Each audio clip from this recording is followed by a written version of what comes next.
Assalamualaikum warahmatullahi wabarakatuh. Nama saya Ian Alis Iskandar Sembiring, NPM 198330111. Saya dari perwakilan kelompok 1. Saya akan melanjutkan penjelasan dari teman saya tadi mengenai tentang akuntansi kontrak konstruksi.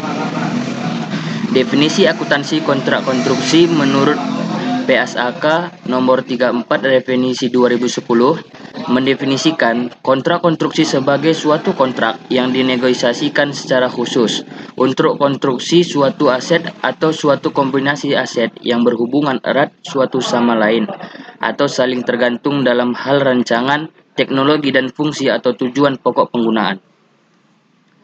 Penggunaan metode persentase penyelesaian. Menurut Asianto 2003, mendefinisikan metode persentase penyelesaian sebagai berikut. Dalam metode persentase penyelesaian, semua proyek tanggal 31 Desember dihitung laba ruginya termasuk proyek yang belum selesai. Jadi, proyek penyelesaiannya melewati batas 31 Desember, seolah-olah dipotong cut off untuk dihitung laba ruginya. Pada proyek seperti ini harus menggabungkan laba atau rugi potongan-potongannya. Metode ini mengungkapkan perusahaan akan mengakui pendapatan dan biaya sesuai dengan kemajuan perusahaan dalam menyelesaikan kontrak dan tidak menangguhkan pengakuan unsur-unsur ini sampai kontrak diselesaikan. Metode-metode yang digunakan untuk mengukur kemajuan suatu kontrak dapat dikelompokkan dalam dua kategori, yaitu ukuran masukan atau input measure dan ukuran keluaran. Pajak penghasilan jasa konstruksi. PPh jasa konstruksi adalah pajak penghasilan atau usaha di bidang konstruksi. PPh jasa konstruksi memiliki tarif bervariasi tergantung pada kualifikasi usaha.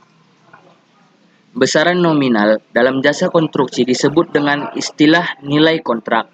Nilai kontrak ini ialah yang nantinya akan dikenakan PPh jasa konstruksi sesuai dengan PP nomor 5 tahun 2008. Objek pajak usaha jasa konstruksi. Usaha jasa konstruksi merupakan objek pajak yang dikenakan pajak penghasilan atau PPh. Pasal ayat 4 2 yang bersifat final dalam kegiatan usaha jasa konstruksi. Kontraktor atau pengusaha jasa konstruksi menjadi subjek pajak. Hal ini berlaku baik bagi yang sudah maupun yang belum memiliki sertifikasi dan kualifikasi sebagai profesional dalam bidang konstruksi sesuai dengan ketentuan yang diatur dalam Peraturan Lembaga Pengembangan Jasa Konstruksi atau LPJK nomor 11 tahun 2006. Payung hukum yang mengatur tentang pajak atau usaha jasa konstruksi tercantum dalam Peraturan Pemerintahan PP nomor 51 tahun 2008 sebagaimana telah diubah dengan PP nomor 40 tahun 2009 tentang pajak penghasilan atau penghasilan dari usaha jasa konstruksi. Selanjutnya disebut PP 51/2008 STDD PP 40/2009. Dalam pasal 3 PP 51/2008 STDD PP 40/2009 beserta tarif pajak untuk usaha jasa konstruksi dibedakan menjadi dua bagian, yaitu usaha jasa konstruksi yang memiliki klarifikasi usaha dan yang tidak memiliki klarifikasi usaha. Memiliki klarifikasi usaha. Bentuk usaha klarifikasi usaha tarif. Pelaksanaan konstruksi kecil 2% dari penerimaan pembayaran tidak termasuk PPN. Menengah dan besar 3% dari penerimaan pembayaran tidak termasuk PPNP. Perencanaan dan pengawasan kecil. Menengah dan besar 4% dari penerimaan pembayaran tidak termasuk PPN. Tidak memiliki klarifikasi usaha. Bentuk usaha tarif. Pelaksanaan konstruksi 4% dari penerimaan pembayaran tidak termasuk PPN. Perencanaan dan pengawasan 6% dari penerimaan pembayaran dan tidak masuk ke dalam PPN. Tarif pajak penghasilan untuk usaha jasa konstruksi.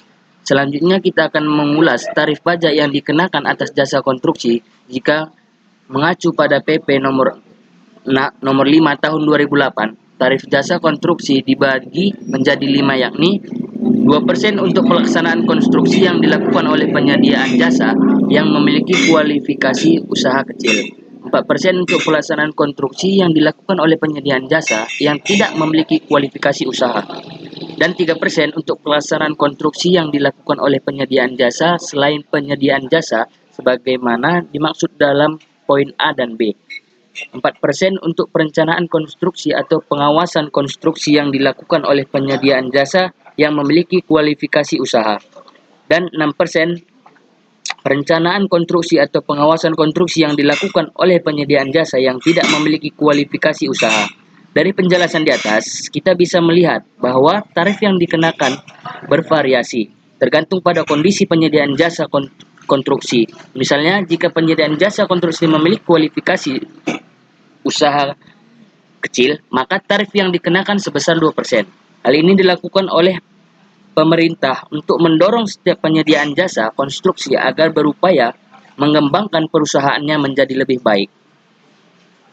Cara menghitung PPh final jasa konstruksi.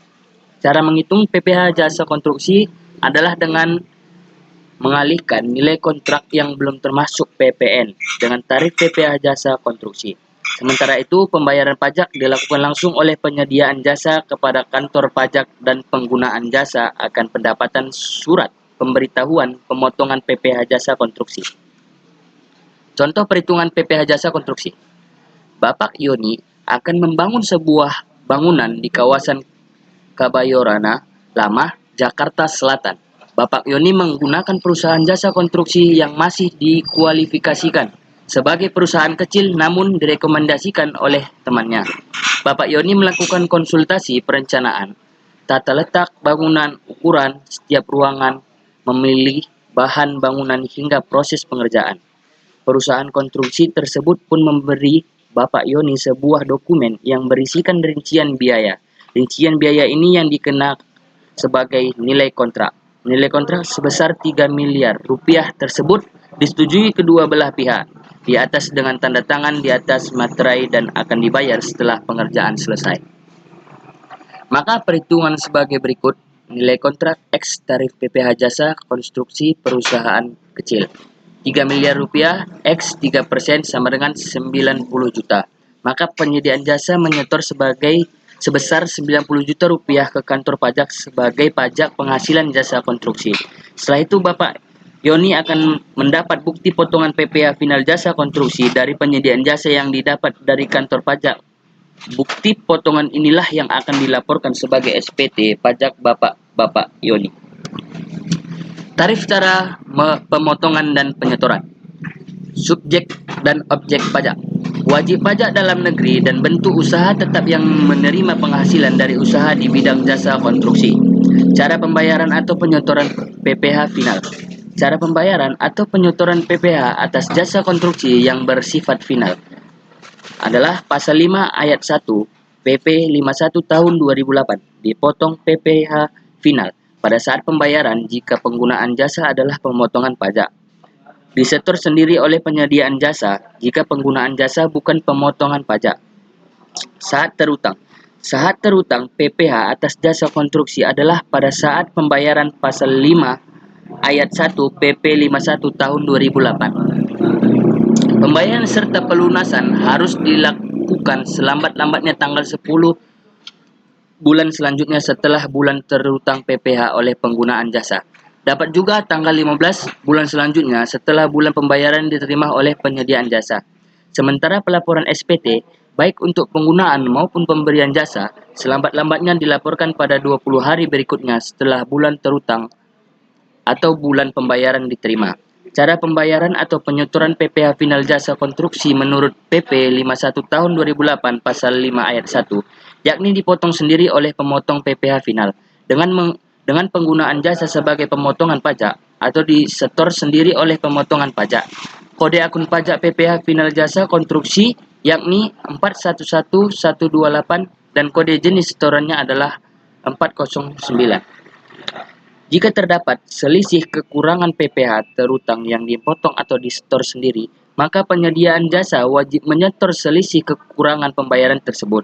Agar memudahkan Anda dapat menggunakan jasa konsultan pajak yang membantu Anda menyelesaikan prosedur pembayaran dan penyetoran pajak yang dilakukan melalui layanan sistem elektronik online seperti pajak GoIT atau loket atau teller over the counter, atau dapat juga melalui aplikasi penyediaan jasa elektronik yang telah bekerja sama dengan Direktorat Jenderal Pajak atau DJP. Oke, mungkin sampai di sini yang saya jelaskan. Lebih dan kurangnya, terima kasih banyak. Assalamualaikum warahmatullahi wabarakatuh.